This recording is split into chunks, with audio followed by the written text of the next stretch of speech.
Welcome to this deep dive. Today, we're getting into a fascinating source you brought our way. The book 7, Hidden Keys to Favor by Mike Murdock. That's right. It offers a very specific viewpoint on this idea of favor. Exactly. And our mission here is to really unpack what this particular material defines as favor, explore its purpose, and, well, its incredible potential, according to the text. And then dig into the specific keys it presents for unlocking it, maintaining it, even multiplying it. Yes, sowing it, as the book puts it. Right. We're pulling out the core ideas, the compelling examples from this book to give you a clear picture of this unique perspective. So let's just jump right in. How does this source define favor? What is it? Well, what's really interesting up front is that this source presents favor not as, random chance or just good luck, Okay. but very specifically as a gift from God. It's described as a deliberate design, actually, intended as a reward for obedience. A reward. Yes, the book references Isaiah saying, "If you be willing and obedient, you shall eat the good of the land," directly tying favor to that willingness and obedience. Okay, so it's not accidental at all. Yeah. It's intentional and linked to how you live, essentially. Exactly.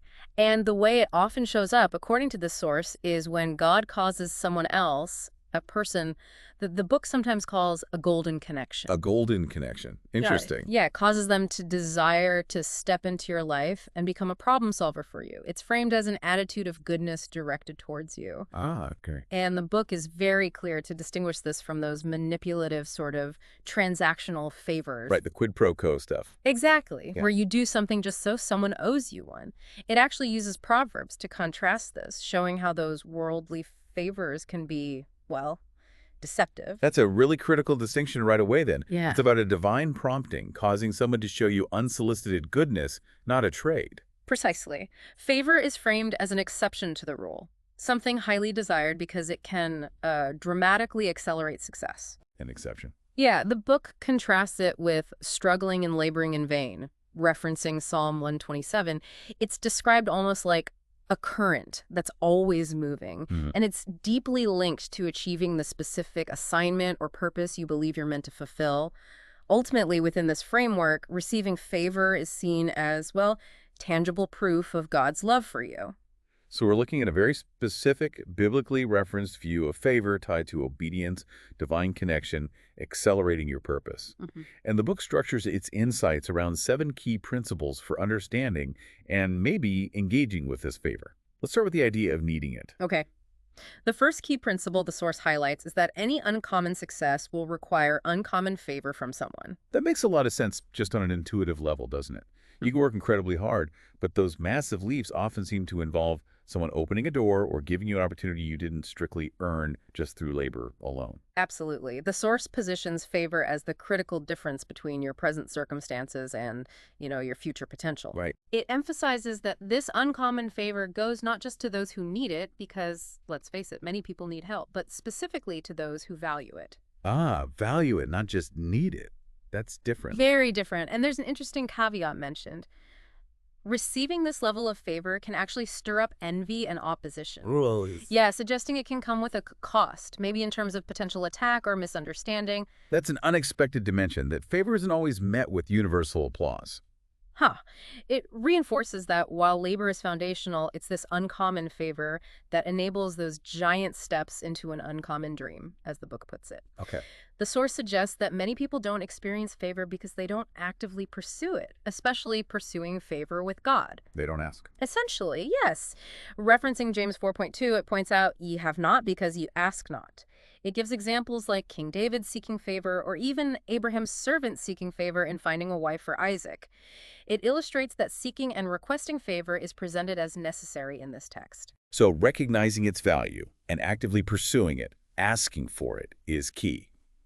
Okay. Building on this, the source connects favor directly to purpose in the second key. That's right. Key number 2 states that the divine purpose of favor is to enable you to achieve your assignment. So favor isn't just general blessing, like finding a good parking spot. It's specifically fuel for fulfilling your calling or task. Exactly that. The book presents this as a core understanding that wise individuals grasp. It even outlines 14 facts you should remember when you desire favor. 14 facts, okay. Yeah, and they reiterate some key points we've touched on, like favor being a gift, a deliberate design rewarding obedience, Right. and God being the catalyst who connects you with helpful people, those golden connections again. And still clearly distinguishing it from manipulation. Yes, absolutely. Stressing it's an attitude of goodness, not a trade. It's called the divine way to success, an exception to the rule, and that current always moving. Okay.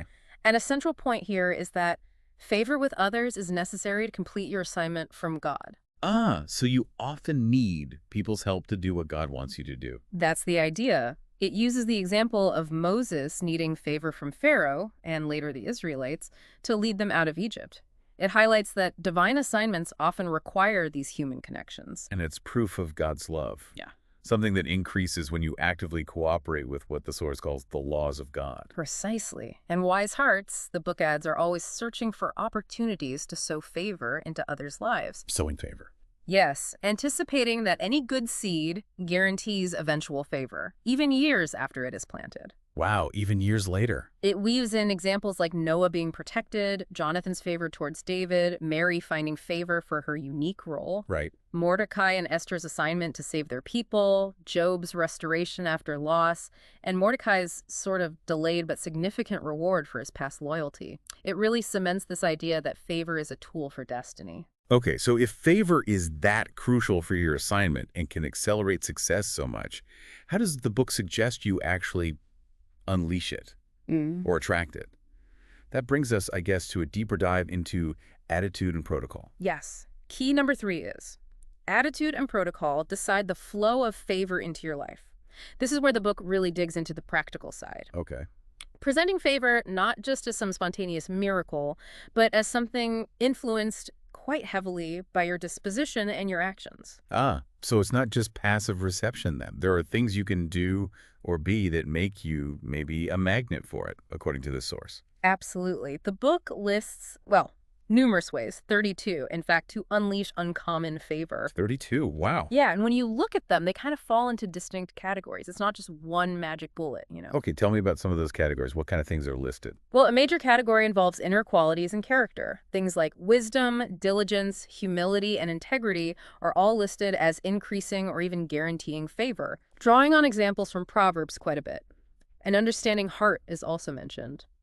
This really suggests favor is tied closely to your internal state and your moral compass. Okay, so your inner self matters. Makes sense. What else? Another key area is communication and interaction. Using appropriate and right words, diplomacy, having a good attitude, these are highlighted. How you talk and relate to people. Exactly. It points to how you present yourself and engage with others, influencing the flow of favor towards you. And are there specific actions mentioned? What about, say, problem solving? Oh, that's a big one. The source repeatedly emphasizes solving problems. It gives examples like Daniel saving the wise men during a crisis, or Abigail quickly preventing conflict with David. Right, stepping up. Yes. Being proactive and even cheerfully solving problems is presented as a significant favor-generating action. And using your specific gifts and skills, like Joseph interpreting dreams, falls into this too, leveraging what you're good at to help others. Okay. What about relationships and how you relate to people specifically? It's definitely covered. Associating with people of integrity, like Ruth connecting with Boaz, is listed. Makes sense. Respecting authority, honoring your parents, which the source actually says guarantees lifelong favor, and even serving someone who is highly favored are mentioned. Serving someone favored. Interesting. Yeah, it suggests the people you connect with and how you treat them are crucial channels for favor to flow. This is much richer than just a simple list. It shows the source sees favor as influenced by this blend of character, how you interact, your actions like problem solving, and even the company you keep. Exactly. And there are other specific actions mentioned too. Things like obedience to God, the source mentions tithing specifically here as a guarantee of favor. Yep. Also, uncommon achievement attracts favor. God remembering something good you've done, like with Mordecai again. Following a wise mentor's instruction, honoring your boss. Practical things too. Very practical. Giving gifts of appreciation, intercessory prayer, even dependability and loyalty. It's a broad spectrum, really, encompassing spiritual actions, practical wisdom, and relational dynamics. Even your appearance is mentioned, citing Esther before the king. Wow. Okay, that paints a pretty comprehensive picture of how attitude and these various protocols are seen as influencing favor, according to this book. And the impact of favor, based on what you said earlier, can be truly dramatic. Yeah. This brings us to key number 4. Yes, key number 4 is titled, "One Day of Favor is Worth a Lifetime of Labor." That's a bold claim. It really elevates the concept of favor way above mere hard work, right? It absolutely does. The source calls favor the golden room of miracles and the greatest hardest you can receive from God. Wow. The core idea is this stark contrast. While labor provides, slow incremental progress, one instance of favor can cause an immediate radical shift in your circumstances. The classic example being Joseph moving from the prison to the palace. Is that what they mean? Precisely. That dramatic jump, becoming prime minister overnight, basically is the prime illustration used. And the source lists many really powerful rewards of favor to showcase the speed and power. It says favor can instantly stop tragedy, serve as the only exit from captivity, make you wealthy in a single day, or silence a lifetime enemy. And instantly elevate your status, too. Yes, making you a household name or giving instant credibility without years of effort or cost. It can double financial worth, even in tragedy like Job. Accelerate your destiny beyond its natural timeline, create instant access to leaders, increase favor even with enemies, and cause instant restoration, whether that's financial, relational, or even physical, citing examples like Job again, David, Abraham, and even barren women giving birth like Sarah or Rachel. So this source is arguing that favor isn't just helpful, it's a powerful, almost miraculous force capable of altering your reality in ways that sheer labor alone simply cannot match. It argues it's the secret, hidden, and unspoken dream of every human, precisely because it offers such dramatic and rapid transformation. It's positioned as the mechanism for those seemingly impossible breakthroughs. Okay, given how incredibly valuable it's presented, you definitely want to keep it, right? But key number 6 brings a warning, doesn't it? Key number 6 is indeed a crucial caution. Favor can stop as quickly as it began. It's not a permanent state then. Like once you have it, it's yours forever. According to this source, absolutely not. Favor is presented as a gift that requires ongoing attentiveness, ongoing right relationship, you could say. Okay. The key example given is the Israelites losing favor in Egypt. After Joseph died, the text says there arose up a new king, which knew not Joseph. Right, I remember that. And despite their previous position, favor was withdrawn, leading to hardship and affliction. That shows how external circumstances can change, sure, but the source also lists things you might do personally to stop the flow of favor, correct? Yes, very much so. It outlines 11 things that can stop the flow of favor, and they largely mirror the principles for gaining it, but, in reverse. It's about what to avoid. Like ignoring wise advice, maybe. Exactly. Trivializing or ignoring wise counsel is listed, and the source even repeats it later in the list for emphasis. Okay, so that's important. Very. Other major factors include greed, specifically highlighting robbing God in tithes and offerings as breaking a divine law that stops favor. What about attitude again? Does that play a role in losing it? Big time. When gratitude stops, the book says favor can cease. Also, arrogance and self-sufficiency are presented as major roadblocks, citing Nebuchadnezzar's fall when he became arrogant. And specific actions or inaction? Yes. Yes. Any broken or ignored law of God is said to stop favor.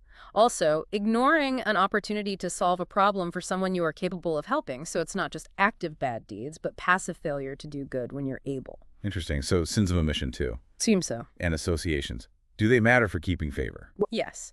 Following wrong counsel and associating with wrong people are listed as leading to loss of favor, referencing examples like Rehoboam listening to his young friends and the children of Korah who rebelled with him. Okay.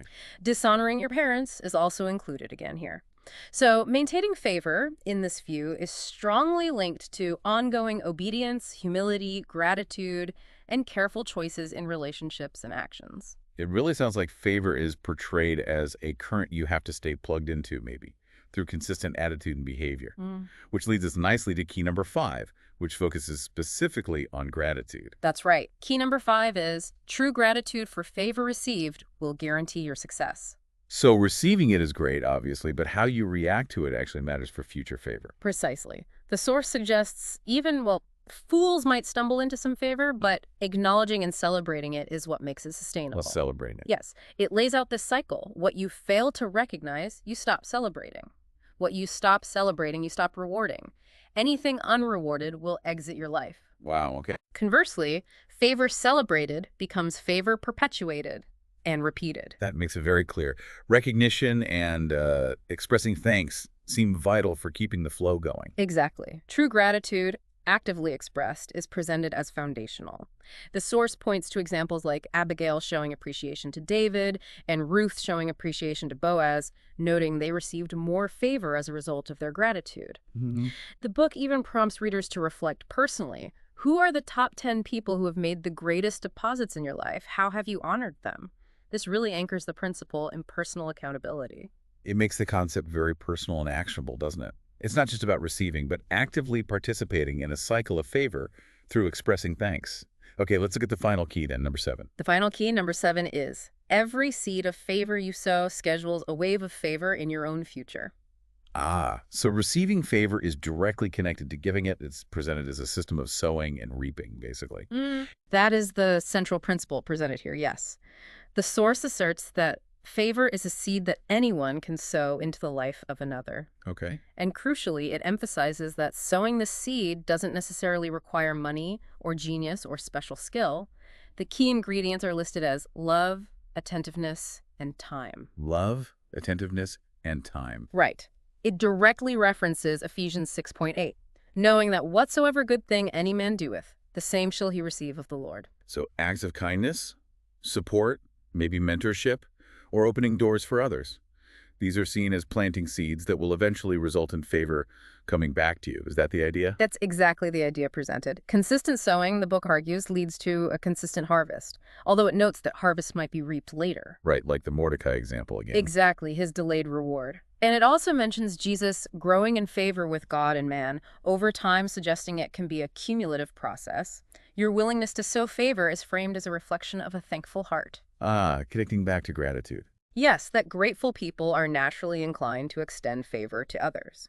And it's a gift to be freely given, not demanded or earned transactionally. Exactly.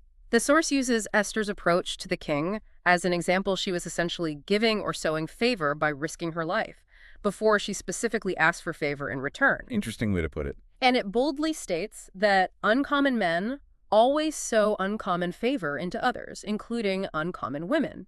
It gives examples like Job praying for his friends even when they were wrong, David showing kindness, Abraham deferring to Lot, Joseph serving Potiphar faithfully even in hardship, Boaz showing exceptional kindness to Ruth, and even Jesus extending forgiveness to the woman caught in adultery, sowing forgiveness as a form of favor. That really connects the act of giving favor directly to a future return, making it a principle of reciprocity guided by, well, divine law as interpreted in this source. It kind of closes the loop on the whole system. You receive it, you value it, you maintain it through right action and gratitude, and you multiply it by giving it away. It's definitely presented as a dynamic, active process you participate in, not just a passive waiting game for good things to happen. Okay, let's try and pull these threads together then. This source, 7 Hidden Keys to Favor, presents favor as this powerful, often miraculous force originating from God. Right. Specifically designed to accelerate your success and enable you to fulfill your assignment, whatever you perceive that to be. And it's far from passive. It's intricately linked to your attitude, things like humility, gratitude, diligence, even cheerfulness, Yeah. and your actions, which include obedience to perceived divine laws, problem solving, using your gifts wisely, and honoring relationships and authority. And maintaining this flow requires actively avoiding those pitfalls we discussed, like arrogance, greed, ingratitude, ignoring wise counsel, or neglecting opportunities to help others. Exactly. Those can shut it down quickly, according to the text. And critically, maybe the most actionable part for many, the source teaches that proactively sowing favor into the lives of others through kindness, time, attention, help is a fundamental key. Not just a nice thing to do. Right, not just nice, but presented as a way of actually scheduling and guaranteeing a future harvest of favor in your own life. It's laid out as a deliberate system of cause and effect rooted in the biblical principles as understood and interpreted by this particular text. That really captures the essence of the perspective presented in 7 Hidden Keys to Favor, I think. This deep dive has certainly given us a lot to consider about this specific and quite detailed view of favor. So here's something to think about. If, as this source suggests, every seed of favor you sow into others truly does schedule a wave of favor for you in the future, what specific seeds might you intentionally plant today? Or maybe what kind of wave might your past actions already be scheduling to arrive?